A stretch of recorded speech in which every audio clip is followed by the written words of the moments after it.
Quebra-cabeça do sucesso. Oferecimento. A CISC, parceira do empresário, amiga do consumidor. BNI, a maior rede de networking em negócios do mundo. Seja membro.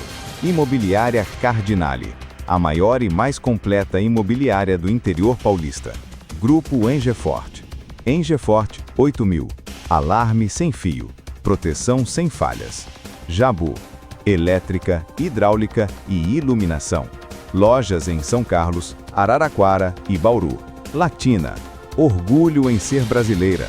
Mais de 30 anos de mercado. Seu momento. Nosso Eletro. E Elden. Gestão de marketing e vendas. 15 anos acelerando o crescimento de empresas.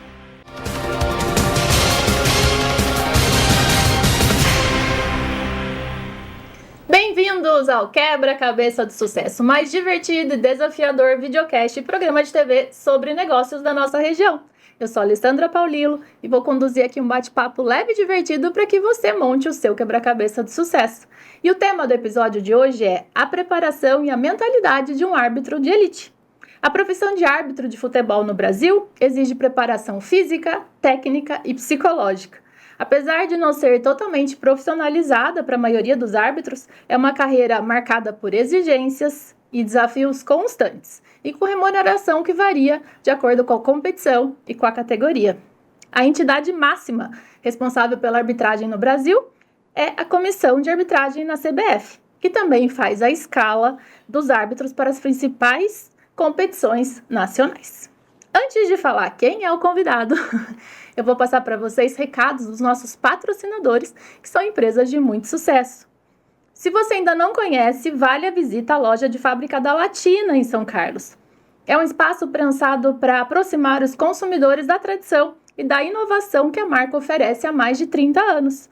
Lá você encontra lavadoras, secadoras, ventiladores de teto, purificadores de água, que facilitam a rotina e levam mais conforto para sua casa. A loja funciona de segunda a sexta-feira, das 8 às 5 da tarde e ao sábado, das 8 ao meio-dia. Fica na Avenida Getúlio Vargas, 2700. E se você quiser mais informações, pode entrar em contato pelo WhatsApp 16 997 50 9840. Vale a pena conhecer de perto as novidades e aproveitar as condições da loja de fábrica. Latina, seu momento, nosso Eletro. A linha de alarmes Engefort 8000 chegou com tecnologia 100% sem fio e controle total pelo aplicativo, ideal para residências e empresas. É uma instalação limpa e rápida, com visual discreto e moderno. É uma segurança profissional por quem entende do assunto, o grupo Engefort. Então peça uma simulação gratuita, sem compromisso, e será atendido em até 24 horas. Alarme sem fio, proteção sem falhas, é com o grupo Engefort. Quando o assunto é marketing, a Helden é referência em transformar ideias em resultado. A agência atua de forma completa, oferecendo desde a criação de campanhas digitais a estratégias offline que ampliam a presença da sua marca no mercado. O diferencial está na forma como cada projeto é desenvolvido, sempre com planejamento estratégico, análise do público e foco em performance.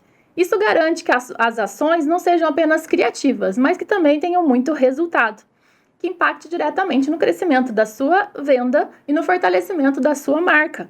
Com a Helden, você terá uma trajetória que também deixará marcas. E agora chegou o momento de apresentar o meu convidado.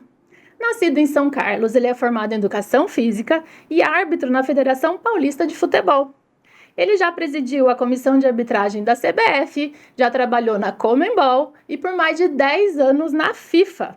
Ele é casado com a Mônica, pai do Gustavo e do Theo, e nas horas vagas adora fazer um churrasco. Meu convidado de hoje é o Wilson Seneme. Muito bem-vindo! Obrigado, Uma honra ter você aqui hoje para falar de futebol, de arbitragem, de carreira. É verdade, obrigado. Eu que agradeço a oportunidade e gostei do churrasco. A verdade, fácil, né? Qual o brasileiro que não gosta? É uma paixão churrasco? nacional, É uma né? paixão. São Carlense, principalmente, adora. E é o momento que você tá ali com a família, com os amigos, né? De descontração total. Aquele momento que passa rápido, a gente nem percebe.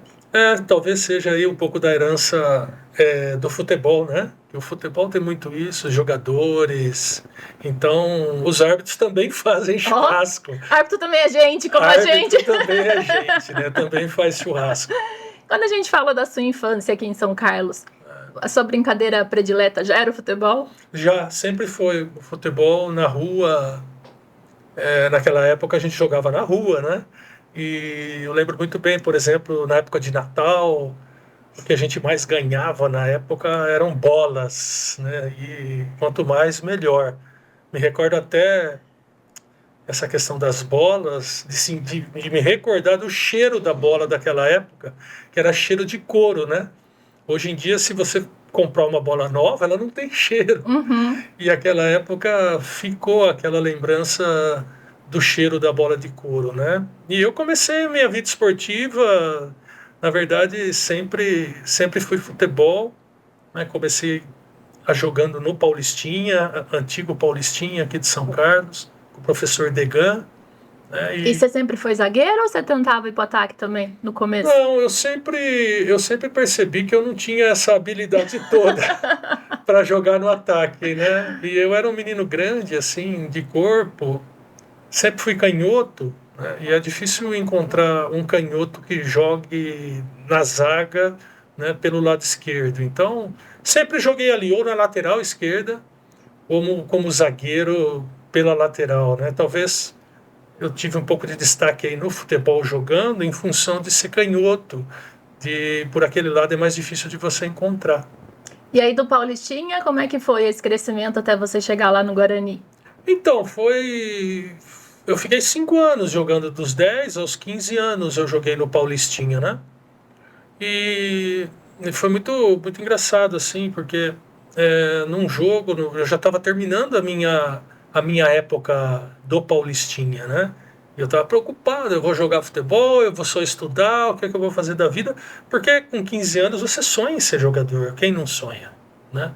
Então, nós fomos jogar um jogo em São Paulo, era uma quartas de final do campeonato estadual contra o próprio Guarani. Só que o Guarani era o Guarani daquela época. Tanto o Guarani quanto a Ponte Preta eram os clubes principais de categoria de base, né? Quem é da época lembra disso. Eu sou de Campinas, né? Então. E eu morava na Princesa do Oeste, entre o Brinco de Ouro e o Moisés Lucarelli. Que então legal. Eu peguei esse auge assim, das torcidas, briga de rua, auge também pro outro lado, né? Mas os estádios 80, lotados. Então, anos 80, anos 90, foi o auge das categorias de base do Guarani e da Ponte Preta. E eu jogando contra o Guarani, perdemos assim, o Paulistinha perdeu de 6-0. Pra nunca mais esquecer. Pra nunca mais esquecer. E eu tô lá me lamentando no vestiário, e o treinador do Guarani, lembro bem, o Jenner, o nome dele, o Jenner de Santos, ele é. O Jenner entrou assim, eu vi o cara com a camisa do Guarani, o que esse cara tá fazendo aqui? E olhou para mim e falou, posso falar com você? Aí eu fui lá falar... O que eu fiz? O que eu fiz, né? De errado, mais alguma coisa? Vou tomar mais bronca. Pois perdendo de 6-0, e aí ele me convidou para fazer um teste no Guarani. Eu até brinquei na hora com ele, né? Falei...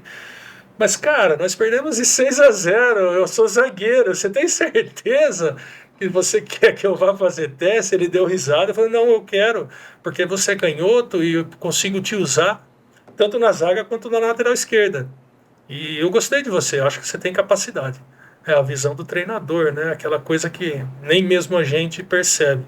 E eu fui pro Guarani, fiz o teste em uma semana, fui aprovado, morei ali, né, no clube, era o clube do Guarani ali, treinava no CT do Guarani, morava embaixo ali das arquibancadas, né? Você conhece bem, comia lanche no Patropi. Do lado de casa. É isso aí. Comprava pão na padaria Piracanga. Exatamente, tem o pão de açúcar ali. Na frente. Isso, então assim, a minha vida foi ali durante 5 anos também. E como é que é? No auge ali de vestibular, sendo jogador de futebol, você conseguir fazer uma faculdade, ou a faculdade veio depois? Porque não é normal o jogador de futebol estudar, né? A faculdade, a graduação. Não é normal, mas assim, no Guarani eu tive a possibilidade de ser convocado para a seleção brasileira, né? Porque como o Guarani e a Ponte Preta eram 2 times de primeira linha na categoria de base, os treinadores da seleção iam lá ver os treinos, né? Então eu passei pela seleção brasileira sub-17, enfim. Eu nem pensava em estudar. Uhum. O estudo para mim, enfim, é duro falar isso, mas é uma realidade isso. Para um menino de 17, 18 anos, que eu estava ali já há 3 anos, ter jogado na seleção, treinava com os grandes jogadores ali, Evair, Ricardo Rocha. Ricardo Rocha morava no meu prédio. Pois é. Nossa, a gente tá muito íntimo na conversa. Um cara nota 10, Ricardo Rocha, né? De Recife, um pernambucano, assim, um cara fantástico, o Ricardo Rocha, né? E ele era zagueiro, então eu admirava mais ainda o Ricardo Rocha. E aí não tem tempo, treino o dia inteiro, fica focado no futebol, aí vem um vestibular. Por isso que eu fiquei olhando, formado em educação física, em que momento que ele conseguiu, né? Na verdade, eu saí do Guarani com 20 anos, né? E eu recebi uma proposta do Grêmio São Cardense para começar na categoria profissional. Eu peguei aqui também o melhor momento do Grêmio São Cardense, que foi campeão da 2ª divisão, subiu para terceira, intermediária e primeira, isso em 4 anos. E eu fiz parte desse time, né? Então, valeu a pena eu ter vindo para cá. Só que quando eu venho para cá, um dos motivos também é que aqui tem a faculdade, né? De educação física.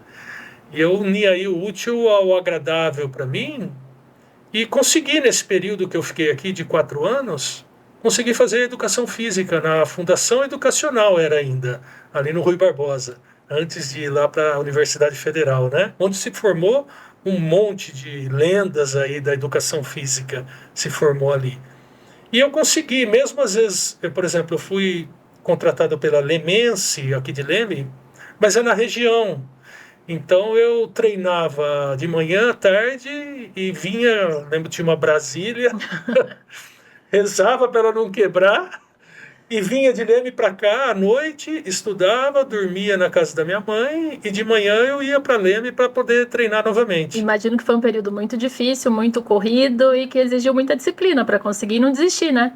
Porque não era justo assim comigo e eu pensava muito nisso no futuro.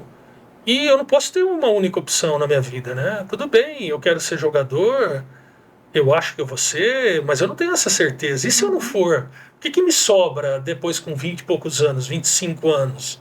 Né? Naquela época, o mundo não tinha toda essa diversidade eletrônica, todas essas possibilidades que tem hoje. Então, a formação educacional, ter um curso universitário era primordial para uma pessoa. Então eu me esforcei aí, né? Talvez pela educação que a gente teve também, ajudou muito, né? Agradeço aqui meu pai, seu Wilson e a dona Lourdes pela educação e, enfim, consegui me formar, né? Aí você começou a dar aula? Comecei a dar aula, porque eu deixei de jogar futebol, né? Não me recordo bem disso, fui tentar jogar no interior do Paraná. Depois daqui do Grêmio, fui para Lemense. Aí com 25 anos, eu fui jogar no interior do Paraná, né? Assim, é muito longe, eu adoro o Paraná. O Paraná tem cidades maravilhosas no interior, né? Só que assim, é muito longe daqui. Eu fui jogar na divisa com Santa Catarina, né? Em Porto União eu fui jogar, né? Porto União, o rio separa com União da Vitória, né? Então assim, sofri muito ali. Sofri muito, as condições não eram boas, o mês durava 50 90 dias. Era pior ainda. Era pior ainda, eram 90 dias, a alimentação não era boa, era sofrido, foi sofrido. Então eu decidi... Então chega um momento que eu não vou mais ser jogador de futebol, sou formado em educação física, vou dar aula. Exatamente. E aí, você é árbitro?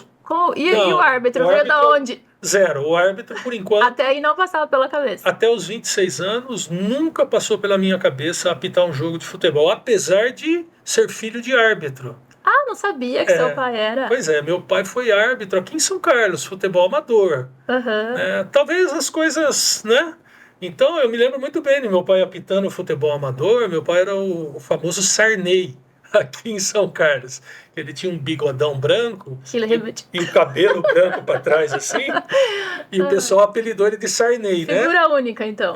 Então ele me levava, às vezes, para assistir o jogo. Eu era menino, 10 anos, né? E eu ficava no alambrado, assim, pendurado no alambrado, rezando para ninguém me reconhecer que eu era filho do juiz. Claro, porque já iam xingar, né? Um dos Nossa, lados ia xingar. não, é capaz de me pegar ali e falar, ou você, Chantagem. ou você faz aí, ó quem tá aqui, né? Mas assim, eu escutava muito xingo, coitada da minha mãe, né? Sim. Porque xingavam muito o meu pai, então era algo que me impactou. Negativamente, Pois né? é, e poderia ter me traumatizado, né? Aham. Mas não. E o que despertou isso aos 26 anos? Quando eu me formo e presto o concurso do Estado, você sabe que professor de educação física não ganha bem, né? Então o que aconteceu? Como eu joguei futebol, tinha uns campeonatos que o Estado organizava, né? Campeonatos e tal, e precisava dos árbitros para apitar, principalmente futsal, né? Que eu gostava muito. Então, eu, para ganhar um extra, né, ia nos torneios, por exemplo, Jogos da Primavera aqui de São Carlos, e eu apitava esses jogos. E esses jogos me ajudavam muito a completar minha renda. Porque daí ganhava por jogo. Ganhava por jogo. Então, assim, como, por exemplo, depois eu gostei disso, fui apitar jogos, por exemplo, no São Carlos Clube, no Country São Carlos Clube, que são os clubes aqui, né? Eu ainda não tinha me metido ainda no futebol amador, que eu achava muito perigoso.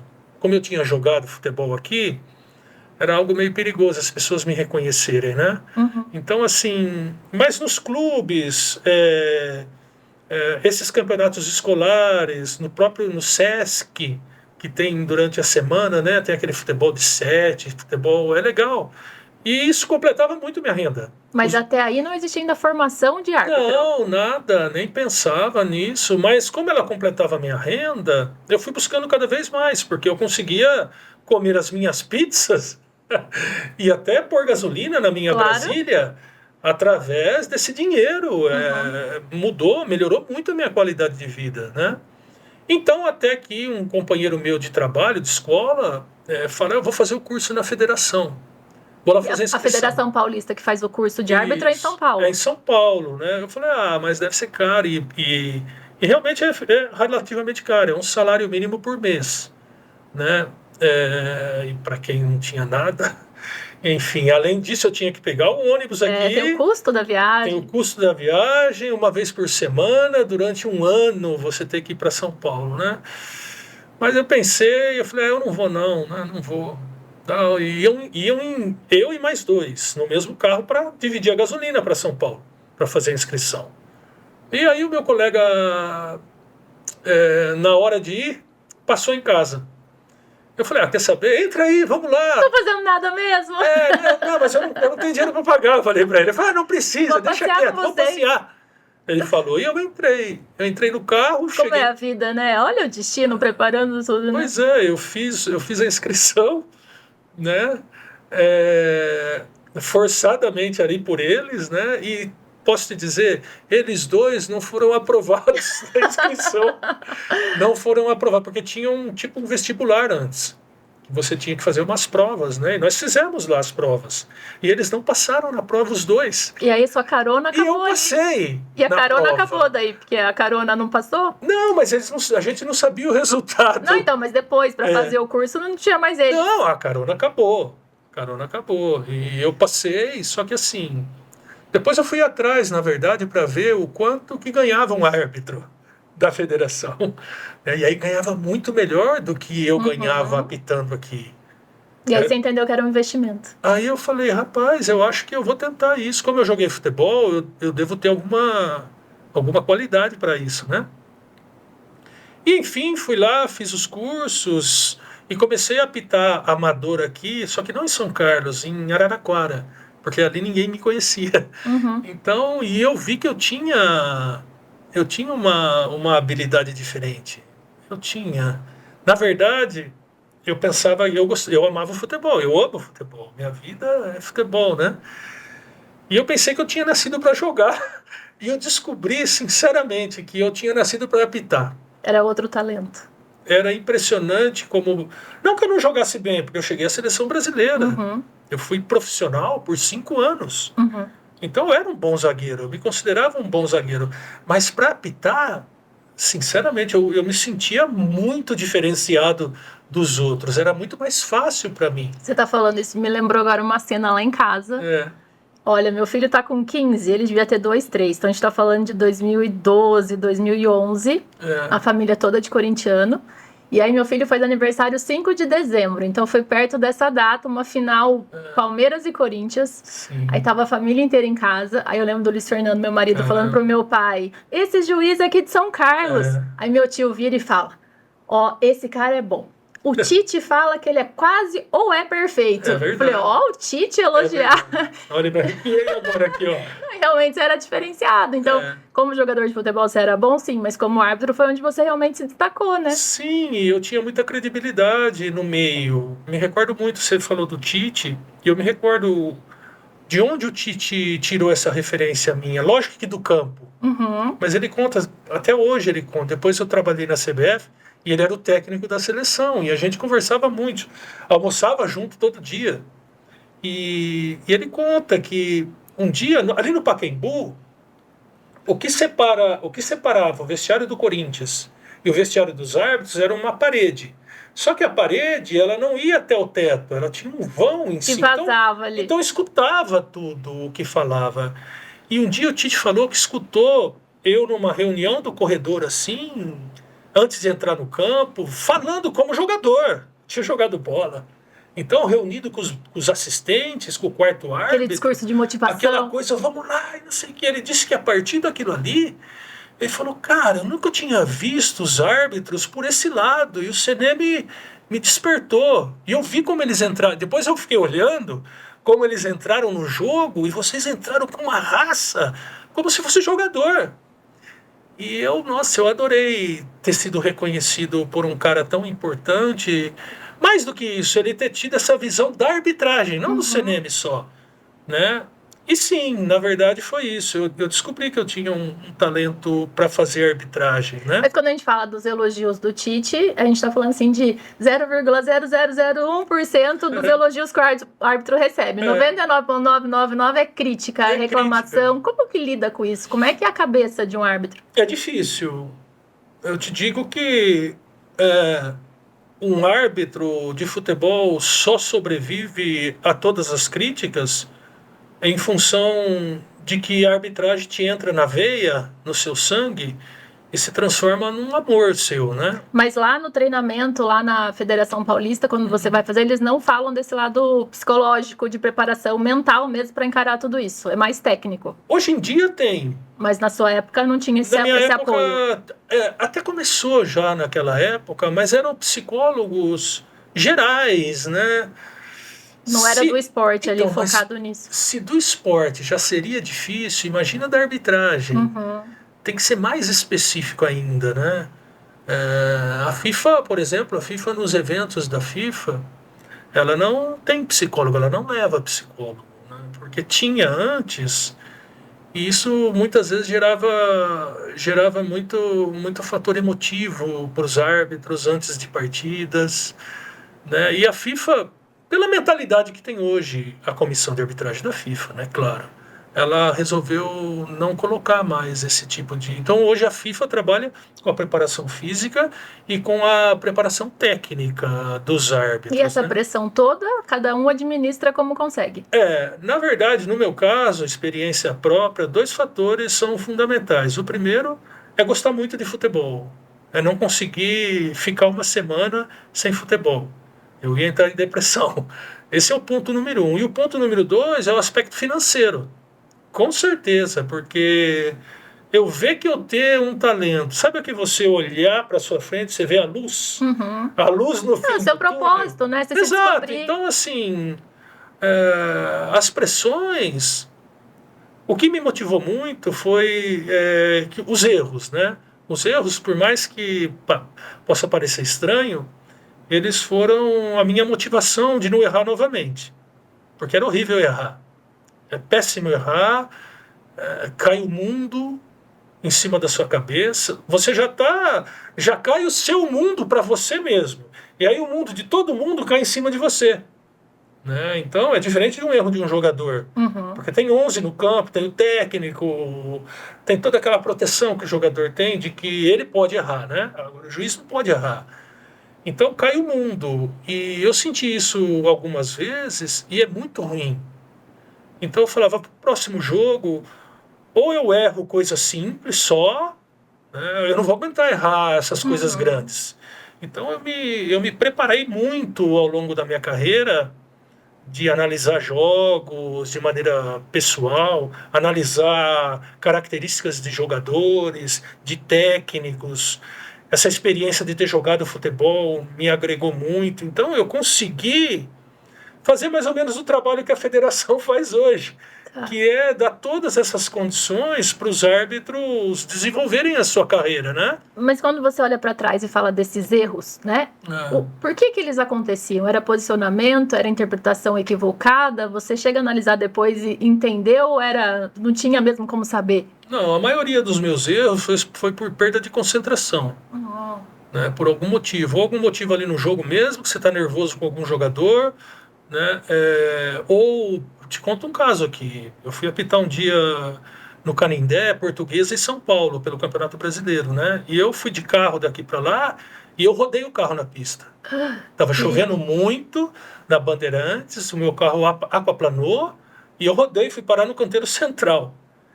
E assim, cara, olha o susto que eu tomei. E chegar para apitar. Né? Então eu fui pro jogo, eu tava tremendo, assim, de medo medo da morte, né? Medo da morte, porque é duro. E cheguei no estádio, fui pro jogo, enfim, eu tava ali e não tava ali.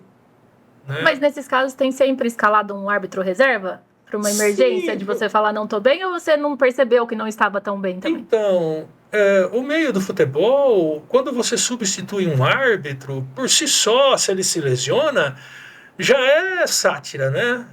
Já chama, é diferente de um jogador que se lesiona. Tá. Árbitro não pode se lesionar, árbitro não pode rodar o carro. Entendi. Né? Não pode ter acidente. Árbitro chama muita atenção e isso ia prejudicar minha carreira. Entendi. Era um clássico. Eu não quero perder um clássico portuguesa naquela época, que a Portuguesa estava na Série A do Brasileiro. Nossa, de jeito nenhum eu ia perder esse jogo. E aí você sentiu que a tua performance não foi adequada? Foi legal e eu cometi um erro mesmo. Eu não marquei um pênalti, eu lembro muito bem que eu não marquei um pênalti e foi pênalti. E assim, é incrível isso. Perdi a concentração, vi a jogada, não consegui avaliar como eu deveria. 5 segundos depois, me volta a fita na cabeça e eu, cara, foi pênalti. E aí não tem o que fazer, não dá pra voltar. Não tem o que fazer. Eu acho que mais difícil até do que errar é você conviver com o erro ao longo do jogo. Porque você tem que parar ali o erro. Né? Tem que parar ali. Eu já ia compensar, já ia dar um pênalti pro outro. Pois é. Por isso que você está aqui me entrevistando. E eu sou entrevistado. Você é o árbitro e eu sou a engenheira. Exatamente. Pra mim, 1 mais 1 é 2. E foi ali, eu já compenso do outro lado e pronto. Isso, mas assim, então, é aquilo, é aquela batalha mental. É aquela fortaleza mental de você ter que continuar sendo justo e rezar para Deus te ajudar, para o resultado do jogo te ajudar. Mas sem você interferir no resultado. Porque, na verdade, se você interfere no resultado dessa maneira, a sua credibilidade, a principal virtude de um árbitro não é ele acertar ou ele errar. É a credibilidade que ele tem. E se você perde a credibilidade entre os jogadores, entre os torcedores, entre a imprensa, acabou para você. Você pode acertar tudo. Se você não tem credibilidade, eles vão sempre desconfiar de você. Então, baseado nisso, né, que eu contei essa história aí para você ver o quanto o árbitro, como que um engenheiro erra, como que um narrador erra. Né? É a mesma pergunta. Como que um médico erra, como que um piloto de avião erra. Como que um árbitro cada um vai lidar com a sua consequência. Entendeu? Mas se tivesse o VAR naquela época, então teria te salvado desse caso especificamente? Nesse caso sim, porque foi uma jogada fácil. Né? Foi uma jogada fácil, provavelmente sim. E é um dos problemas do VAR, né? Na minha visão. Então vamos lá, para quem não sabe, você foi um dos responsáveis por colocar o VAR em toda a América do Sul. Toda a América do Sul. Na verdade, eu me senti aí um bandeirante, de desbravando o interior de São Paulo, subindo a Serra de Santos. Como é que foi? Existiu muita rejeição? Muita rejeição. Eu fui ironizado em entrevista. Eu fui no Uruguai, né, em Montevidéu, que eles ironizaram o VAR. Na Argentina, a Argentina foi um dos últimos países da América do Sul a aceitar o VAR. Eles falaram, aqui não, nunca, né? E eu já tinha implementado o VAR na Conmebol, na Libertadores. Então a Argentina não gostava do VAR, só que ela tinha que aceitar o VAR pelo jogo da Libertadores. Então olha a rejeição, olha a pressão que a gente sofreu, né? E eu falava, não, é o futuro. É o futuro e é o futuro próximo. E você vai ver que vocês não vão conseguir, né? E eles ironizavam na minha cara, assim, descarado. Mas eu já estava acostumado com isso e sim, hoje a Conmebol, por exemplo, que a gente criou lá também o centro de treinamento para árbitros. Né? Que é no Paraguai. Em Assunção. Eu brinco até que aquele centro de treinamento devia chamar o Wilson Seneme. Talvez chame quando eu morrer. É, homenagem. Pois é sempre assim, né?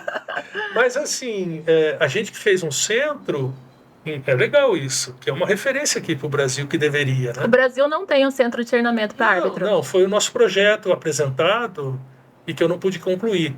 Como é que é o centro de treinamento? É um centro de treinamento com as mesmas dimensões dos campos, porque a Conmebol padroniza os campos. A CBF não. A Conmebol padroniza. Então, o mesmo padrão dos jogos, a gente fez no campo. A mesma posição das câmeras, a gente fez no campo. A mesma cabine do VAR, a gente fez ali naquela estrutura. Então, a gente vai errar, mas vai errar no treino.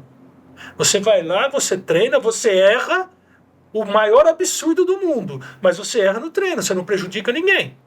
E aí, quando você vai para o jogo, você pode até cometer outros erros, mas aqueles que você cometeu no treinamento, você já não comete mais. Quanto mais você treina, menor a chance de errar, né? É assim, jogando videogame. Para tudo, né? Para tudo na vida é o treinamento. Por que o árbitro não vai ser? Então, essa foi a minha proposta aqui para a CBF, né? Do centro de treinamento. Então, assim, eu estava muito empolgado aqui, achando que isso ia acontecer, mas o futebol brasileiro é muito difícil. A política, ela é muito envolvida na área técnica, né? Mas a política, ela chega na prática a atrapalhar a arbitragem? Chega, sim. Ela atrapalha a arbitragem, sim. Por exemplo, na Conmebol, talvez porque a Conmebol, ela, apesar de estar no Paraguai, ela não tem um país. Ela não representa um país. Ela é uma instituição que representa a FIFA e 10 países. Não tem A, B ou C, um único país, né? Então eu tinha como uma blindagem. Isso que eu ia falar, como se tivesse blindar aqueles... Eu ia falar de super-herói que forma aquele campo em volta. Tem esse campo magnético assim, que protege. Eu me sentia assim, né? Acontecia problemas nos jogos, mas a repercussão na Conmebol era muito pouco, né? E aqui no Brasil sabe, é o quintal de casa a CBF. Todos os clubes, todas as federações têm a CBF como o quintal da sua casa, né? Então, chega a hora que quer, entra a hora que quer, fala o que quer, faz o que quer, né? Então, e não fui eu que fiz isso. Mas isso pelo posicionamento da liderança que não impõe regras e limites ali. É uma coisa que vem culturalmente isso, já. É cultura. É cultural e não é do último presidente ou do penúltimo, é secular. É algo cultural da CBF. Então a CBF é muito atacada. E a arbitragem, como ela é o time da CBF em campo, ela se torna muitas vezes alvo dessa troca política. Às vezes um clube toca algum problema ali de uma tabela, ou alguma parte jurídica, ou tem outras áreas, ou a parte financeira, tem algum problema dentro da CBF que não tem nada a ver com a arbitragem. E aí desconta na arbitragem. Aí quando vai lá no campo, tem um errinho, alguma coisa, eles transformam, eles superdimensionam o erro. Para quê? Para ter eco. Para isso ter eco e pressionar não o árbitro, e pressionar a gestão. Isso é o uso político da área técnica, né? E eu senti isso na minha pele. Muitas vezes eu via Eu via árbitros em jogadas interpretativas, não que ele tinha errado. Ele podia ter pensado do jeito que ele pensou. Alguém podia até achar que ele errou. Mas eu achava que ele estava certo. E se formava assim sabe, uma nuvem negra e uma rodada atrás da outra. Então é um ciclo vicioso a cultura negativa dentro da CBF. E eu não falo, Alessandra, eu não falo assim com maldade, tá? Uhum. Porque não me ficou nada, não. Eu hoje, graças a Deus, dentro do que eu pude conquistar na arbitragem, eu, assim, fui, não como árbitro, mas como gestor, eu fui para 2 Copas do Mundo na comissão de arbitragem da FIFA. Eu escalei o árbitro da final das 2 últimas Copas do Mundo. Eu ajudei a escalar. Sendo que um era sul-americano, o Néstor Pitano, um argentino. Então, assim, eu tenho muitos orgulhos. E a vida é feita de fase, a gente vai entender depois, né? Igual a carona que você pegou sem saber por que entrou no carro e foi, olha onde parou, você vai entender em breve por que tudo isso aconteceu. Pois então assim, não me ficou nada para trás de negativo da CBF. Eu sabia onde eu estava pisando também. Uhum. Eu não vim aqui inocentemente, tá? Aliás, eu costumava dizer para os árbitros, né, para eles se cuidarem, porque não se preocupar comigo, porque o único que tinha um contrato com cláusulas de rescisão era eu. Eu era o único que tinha, né? Então, assim, não me ficou nada para trás. Então, quando eu falo, a crítica que eu faço é em função de que muita gente fala de profissionalizar, mas se essa cultura ela se mantiver de pressão política numa área técnica, né, as coisas não vão evoluir, porque não é só uma questão de você capacitar as pessoas. Você pode dar o treinamento, que está ótimo, como a gente falou agora há pouco. Agora, se a pressão ela é externa, política, e reflete nas escalas do árbitro, caramba, como é que isso não vai afetar a parte técnica das decisões que ele toma, então, né? você não acredita muito no sucesso dessa profissionalização aí prevista para 2027? Não, eu sou uma pessoa otimista, né? Mas lá no fundo... Algumas coisas, não, muitas coisas me preocupam. Quem vai, não é como. Entendi. Não é como, para mim é quem. O como, teoricamente, estaria mais fácil. O como é muito mais fácil. Na verdade, se eles forem inteligentes, eles pegam meu projeto que está lá em algum computador e fazem. Só baixar lá. Não, e fazem, não tem nenhum problema. Não tem nenhum problema. Meu nome já não ficou mesmo lá no centro da Conmebol. Seria mais um a não ficar. Não tem nenhum problema. Que façam o que tem que fazer. O problema é quem. Quem vai cuidar dos árbitros, quem vai ser o diretor da profissionalização, quem vai estruturar tudo isso, porque tem muitos interesses de pessoas más que eu conheço do meio, que eu já tenho visto.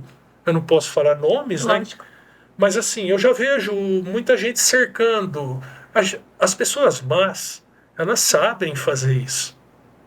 Elas sabem se cercar, chegar da maneira certa para entrar num ambiente que é para ser positivo. Uhum. E eu já estou percebendo isso. Então, eu vejo com muito, com muita apreensão, né, e muita preocupação, quem vai tomar conta dessa profissionalização? Uhum. Como vai ser? Eu aproveito todos os espaços, aproveito o seu espaço, para que as pessoas comecem a prestar atenção mais, não no que vai ser feito, mas quem vai fazer. Uhum. Né? E ver quem é essa pessoa, se ela é competente e se a vida, a capivara dela, né? Vamos atrás, sustentar. Vai lá ver, puxa a capivara dela para ver se ela merece ter aquilo ali, né? Então, eu acho que essa é a minha preocupação em relação à profissionalização. A minha preocupação, aquela engenheira falando de novo, a minha preocupação quando eu vejo os árbitros é a tal da interpretação, que você acabou de falar de um lance e tal. Isso. Não dá para tirar mais interpretações e deixar mais regra? Por exemplo, bola na mão é pênalti, não importa se teve intenção, não teve intenção, ou essa é a magia do futebol, é justamente ter a interpretação? Boa pergunta, né? O futebol, a origem do futebol, não havia árbitro. Essa é a origem do futebol. O futebol era jogado por 2 equipes e não havia árbitro. Não sabia disso. Sim, então o fair play de um jogador era dizer, a bola pegou na minha mão, cara, e eu meti a mão na bola. Então eu fiz falta. Tá? Isso lá na Inglaterra, Lá né? na Aqui Inglaterra. já não vai funcionar. Não, lá na Inglaterra, e assim, isso durou 5, 6 anos, né? Até que as pessoas viram que não havia um acordo, e aí vão criar a figura do árbitro. E quando criaram a figura do árbitro, ele ficava lá fora, sentado lá. Então os jogadores continuavam decidindo o que era e o que não era, e quando tinha uma dúvida muito grande, para não ficar parado, chama o cara lá fora. Eu falei, e aí? Não, e aí que é isso? Aí resolveram colocar o cara para ele ver melhor dentro do campo. Né? E aí que surge a figura. O que eu quero dizer com isso é que o futebol ele não é um esporte matemático, né? Ele é o esporte mais popular do mundo. Uhum. Né? E é exatamente por ele ser interpretativo nessas ações. E fica aqui a pergunta, você deu o exemplo das mãos, né?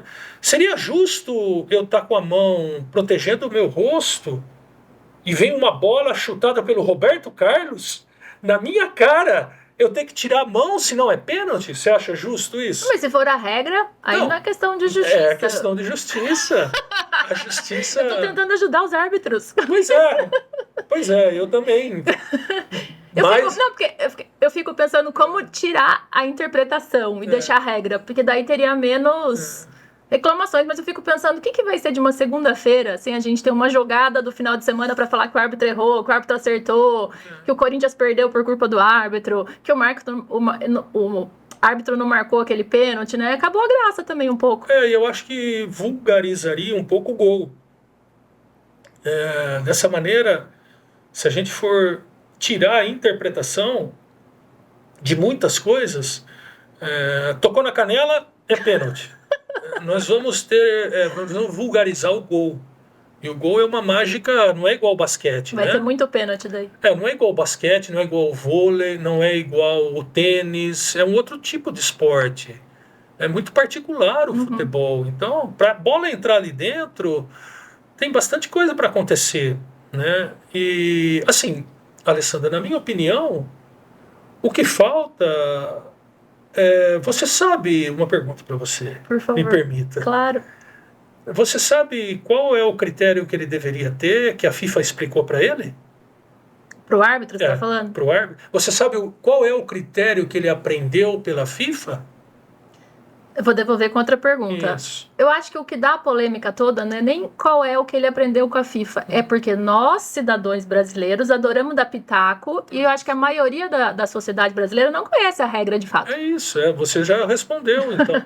Eu perguntei... Não, então, devolvendo a pergunta. Não, e você já respondeu. É exatamente isso. É exatamente isso. Nós precisamos democratizar as regras e mais do que a regra, porque a regra seria fácil eu te dar um livro e falar, lê lá. Não, nós precisamos democratizar o que a FIFA quer que seja interpretado da regra. Perfeito. Como ela quer. Né? E pouquíssima gente sabe disso. Isso gera o quê? Opiniões. Opinião todo mundo pode ter. Mas no futebol, quando muita gente tem a mesma opinião, é a melhor solução. A minoria passa batido. Então a gente precisa democratizar esses conceitos da regra. Né? O que a FIFA, que eu fiquei ali 10 anos como árbitro e 10 anos como gestor na FIFA, foram 20 anos. Acho que eu sei alguma coisa do que a FIFA quer. Né?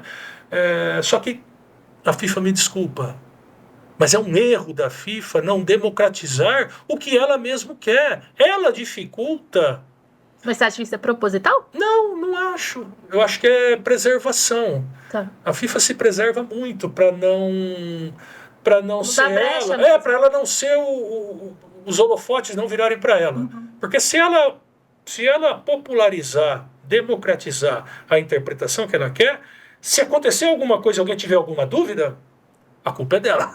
Perfeito. Então o que ela faz? Ela pede para as associações, como a CBF, como a AFA da Argentina, eu passo para vocês e vocês cuidam do seu futebol.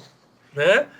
E eu vejo também, aí a CBF, no caso, populariza muito pouco, permite muito pouco. Eu tive lá o meu programa, né? Chamava Papo de Arbitragem. Me arrisquei. Mas causou mais polêmica ainda, em vez de ajudar. Mas assim, você vê como é que são as coisas, Alessandra.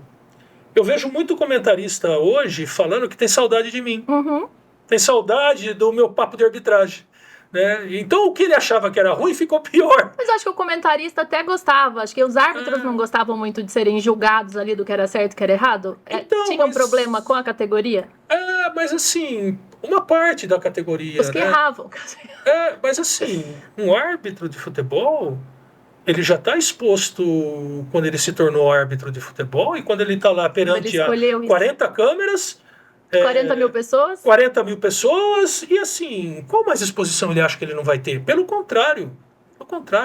Ou eu explicava a dificuldade que o erro que ele teve, que era difícil, e por que ele errou, ou eu falava que ele estava certo.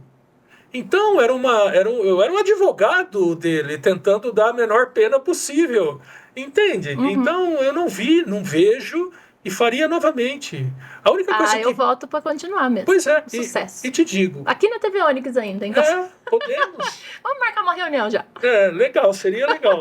Eu gosto muito disso, de propagar a informação correta. Uhum. Para poder...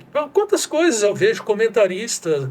O comentarista fala assim, o juiz acertou, ele expulsou aquele jogador porque ele foi imprudente. A palavra imprudente na regra é uma falta sem cartão amarelo. Jura? Juro por Deus. Ser imprudente é cometer uma falta simples. Então, como ele pode estar certo... Ser imprudente é querer quebrar a canela do outro. Não, aí é jogo brusco grave. Né? Ou você é imprudente com uma falta simples, ou você é temerário com uma falta de cartão amarelo, ou você tem jogo brusco grave, que é cartão vermelho. Então, poxa, o que custava imagina o comentarista. Ele jogou de maneira grave, né? Jogo brusco grave, cartão vermelho correto. As pessoas, caramba, esse cara entende. Então, eu acho que preparar melhor todos os segmentos do futebol... Dividir a informação mesmo. Propagar, democratizar. Esse está sendo o meu objetivo agora com a minha empresa, né? Estou num desafio, já abri as vagas de mentoria só para árbitro. Então, peraí, só para colocar os pingos nos is aqui.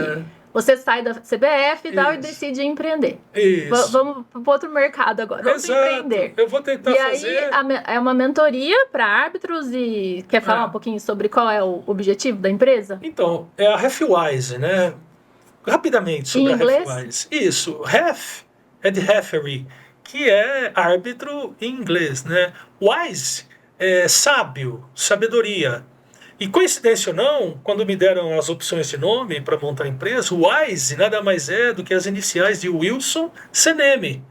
Então juntou tudo isso, eu falei, não, é essa. É essa, gente. É muita coincidência. E virou a RefWise. E ela tem várias propostas, é uma plataforma virtual. Ela tem várias propostas, desde palestras virtuais ou presenciais sobre arbitragem ou sobre as minhas experiências de vida que pode agregar em outros segmentos, né?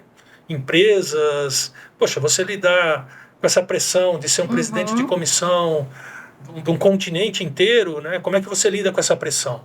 Eu acho que para as empresas de qualquer segmento, isso é muito válido, né? Então a gente faz esse tipo de palestra. A gente também tem alguns segmentos. O segmento de mentoria é só para árbitros, né? Eu não vou dar mentoria para jornalista, não tem cabimento. Então eu ensino e passo todas as minhas experiências. E o grande objetivo, Alessandra, é preparar esse árbitro para o próximo jogo. É dizer assim, cara, cuidado com esse jogo, porque nesse jogo pode acontecer isso, isso, isso e isso. Porque eu percebo que hoje eles vão para campo em jogos decisivos e eles não se dão conta onde eles estão pisando. Eu tenho dó. E você pegar alguém que já vivenciou tudo isso e abrir esses olhos muda completamente. Exatamente. Então, graças a Deus, a minha mentoria eu lancei fazem 10 dias e eu já tenho 80% da minha agenda ocupada. Para você ver como é um segmento... Tá vendo como era um sinal e você vai colher muitos frutos de tudo isso? E era um segmento que era carente. Com certeza. Carente. Então, muito bom. E agora eu estou concluindo o meu curso, que é exatamente democratizar a interpretação. São 102 aulas, tá? 102. De tudo que você pode imaginar, do que o árbitro pode interpretar. E ali eu explico com um linguajar fácil, porque eu joguei futebol também, o porquê que a FIFA pede para ser daquela maneira. Eu não falo assim, não, essa mão é mão e você que engula aí. Não, eu explico o porquê. Tá? Mas eu vou lá fazer o curso, então, pra parar de tirar legal. essas coisas da minha cabeça, porque não tem que ter interpretação. Ele está dividido por módulos, né? Vários módulos. Então... Mas esse curso é voltado para juiz também, ou qualquer pessoa? Não, é para juiz de futebol. Ah, tá. Essa é a graça. E para quem gosta de futebol também. Ele é feito, na verdade, com esse linguajar. Eu falo um pouco de questões táticas, né? A visão que o árbitro tem que ter antecipado do jogo tático. Uhum. Né? Como é que ele vai ter a leitura antecipada de uma situação se ele não está prestando atenção de como é o jogo? Perfeito. Não, ele não pode só olhar a bola. Eu costumo dizer que um árbitro não pode ser um gato correndo atrás, né, de um rato. Não, você tem que ver a perspectiva de como está jogando futebol. Quantas vezes eu chegava em vestiário brincando, né, como presidente de comissão, o árbitro fica pensando que você vai perguntar como ele foi, se foi tudo bem. Você fala, e aí, você viu o número 10, cara? Joga bem, né? Ele, hã? Ele faz assim, hã? O número 10? Eu falei, você não viu o loirinho, 10? Cara, o cara é um craque, canhoto, cara. Ele falou, nossa, professor, eu não lembro se ele joga com a direita ou com a esquerda. Eu falei, então você não viu o jogo.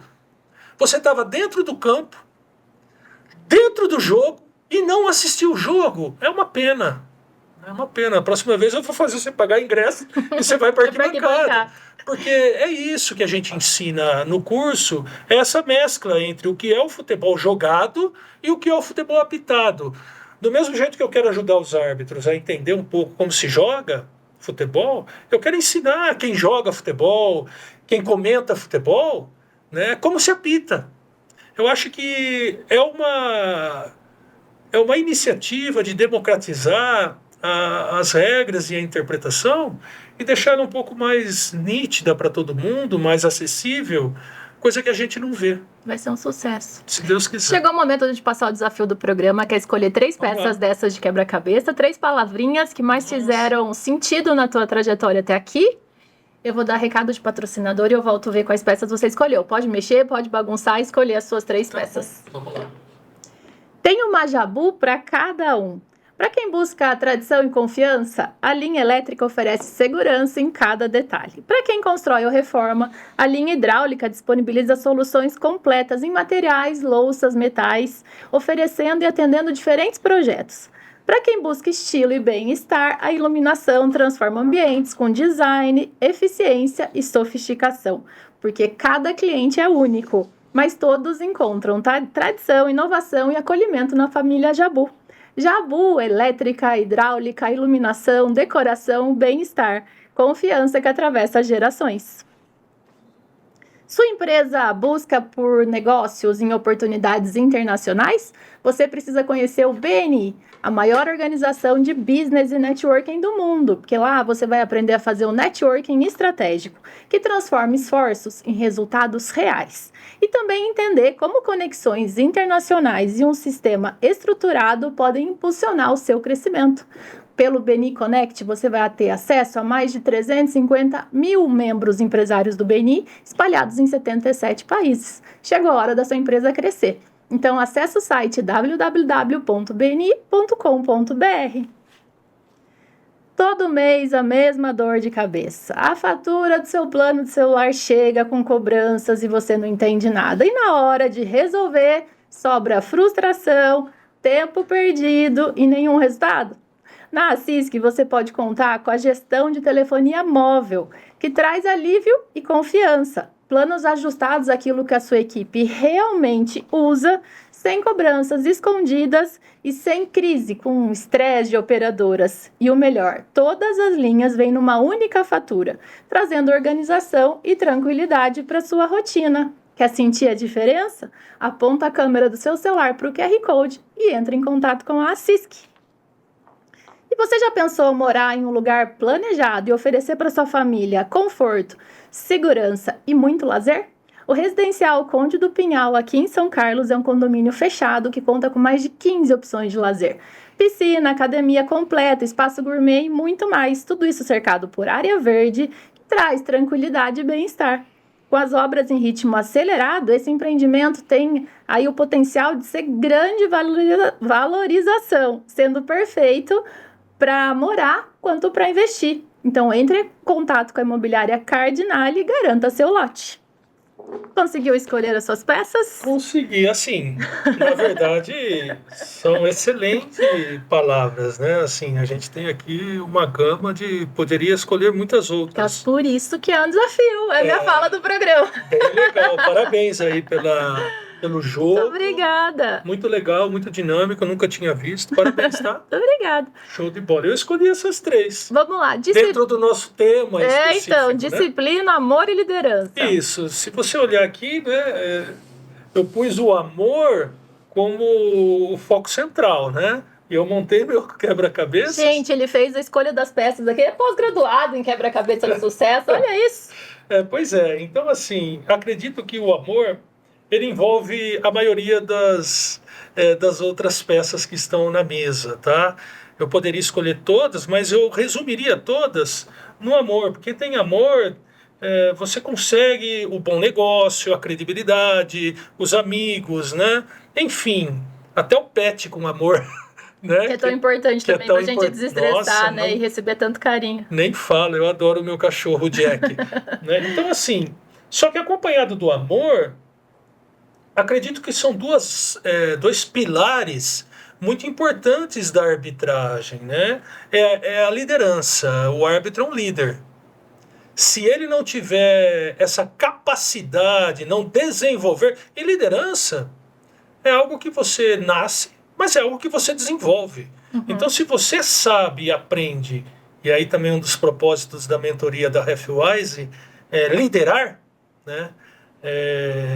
Lead the game é o que fala, é um dos propósitos da Halfwise, né? Lidere o jogo, ok? Então, se você é um grande líder, você tem um passo muito grande para comandar um jogo.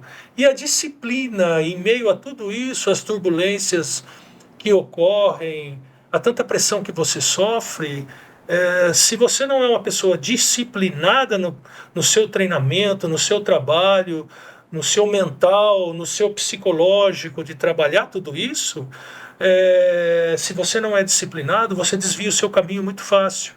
E eu acho que é a disciplina que te leva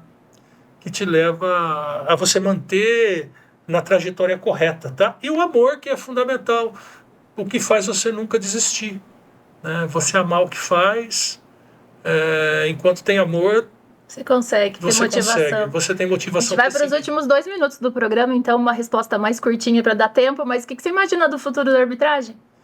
Cada vez mais inteligência artificial, VARs e tudo mais? Acredito que sim, acredito que o árbitro vai estar sempre no foco dos erros, entre erros e acertos, nunca vai agradar todo mundo, nem deve ser esse o papel, mas eu acredito que sim, que no futuro a tecnologia vai, inclusive, como no tênis hoje, que já não tem mais o juiz de linha, né, no tênis, acredito que no futuro a tecnologia vai dizer se a bola saiu do campo, por exemplo, ou se ela ficou no campo. Se hoje ela já está em cima da linha para saber se entrou ou não no gol, vai estar no campo todo, por exemplo.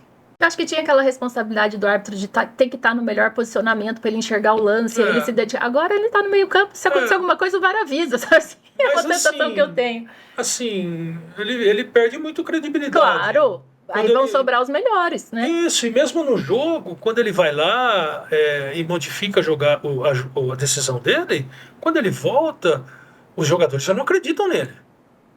Então, quando ele segue o VAR, se ele errou, você fala. Exato. Ele não marcou o pênalti, aí o VAR chama e é pênalti. E é pênalti, tudo bem. Aí, digamos, falta 30 minutos ainda de jogo, esses 30 minutos, os jogadores já não acreditam mais nele. Entendi. Entendeu? Então, assim, é uma luta, é uma batalha. Na mentoria, por exemplo, como eu estou semanalmente com esses caras, eu trabalho muito esse lado de fortalecer a liderança deles, né? Isso não pode acontecer, né? Que a gente precisa de gente tomando decisões. Já que você vai errar mesmo, tome a decisão que você quer tomar. Deixa o cara lá trabalhar de acordo com o que ele acha. E, enfim, tome a sua decisão verdadeira. Não aquela que você, eu não vou fazer aqui porque se fizer e eu errar, não, faz. Na verdade, o VAR é um motivo a mais para ele fazer o que ele acha. Quero te agradecer por ter vindo até isso. aqui, por ter dado essa aula. O tempo passou muito rápido. Eu fiquei com um monte de pergunta que eu vou te perguntar antes de ir embora, de curiosidade. Que isso. Mas eu quero agradecer, te desejar muito sucesso na sua empresa também, nessa nova empreitada aí, que com certeza vai ser de muito sucesso. Muito obrigado pelo seu espaço, pela atenção. A gente está sempre à disposição. E a gente se vê então na próxima peça desse nosso quebra-cabeça.